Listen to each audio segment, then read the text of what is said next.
বামনহাট ২ নম্বর গ্রাম পঞ্চায়েতের ৭-এর ১০৫ নম্বর বুথে বিজেপি ছেড়ে তৃণমূলে যোগ ১০টি পরিবারের।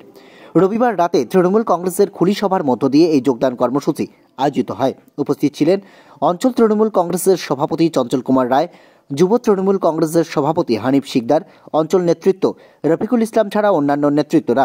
এদিনের এই খুলি সভায় 10টি বিজেপি পরিবারের 30 জন সদস্য বিজেপি ছেড়ে তৃণমূল কংগ্রেসে যোগদান করেন বলে দাবি করে তৃণমূল কংগ্রেসের নেতৃত্ব।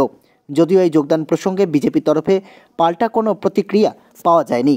আজকে এই বুথ ভিত্তিক কর্মী সভার সাথে সাথে এখানে যোগদান কর্মসূচি অনুষ্ঠিত হলো। এখানকার বিজেপি যারা করেছিল এতদিন, সেই সমস্ত বিজেপির কিছু পরিবার আজকে আমাদের তৃণমূল কংগ্রেসের দলের সঙ্গে অন্তর্ভুক্ত হলো। আজকে মোট এখানে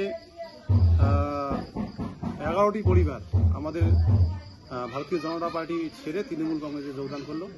তারা মূলত মমতা ব্যানার্জির উন্নয়ন দেখে আজকে যোগদান করলো এবং আগামী দিনে আরও আমাদের অনেক বামনহাট 2 নং জিপিতে অনেক বিজেপি কর্মী যারা আমাদের এই দলে অন্তর্ভুক্ত হওয়ার জন্য প্রতিনিয়ত যোগাযোগ করছে। আগামী দিনে সেই যোগদান কর্মসূচি চলবে এবং আগামী দিনে বিজেপির যে ধর্ম নিয়ে রাজনীতি বা ভেদাভেদের রাজনীতি, এটা মানুষ আস্তে আস্তে বুঝতে পারছে এবং মানুষ বুঝছে যে মমতা ব্যানার্জি যেভাবে গরিব মানুষ এবং সাধারণ মানুষের জন্য উন্নয়ন করছে, আগামী দিনে সেই উন্নয়ন দেখে, সেই নীতি আদর্শ দেখে তারা আস্তে আস্তে এখানে আরও দলের শ্রীবৃদ্ধি হবে এবং বিজেপি এখানে আস্তে আস্তে আগামী দিনে তাদের কর্মী খুঁজে পাবে না, সেই রকম পরিস্থিতির সৃষ্টি হবে।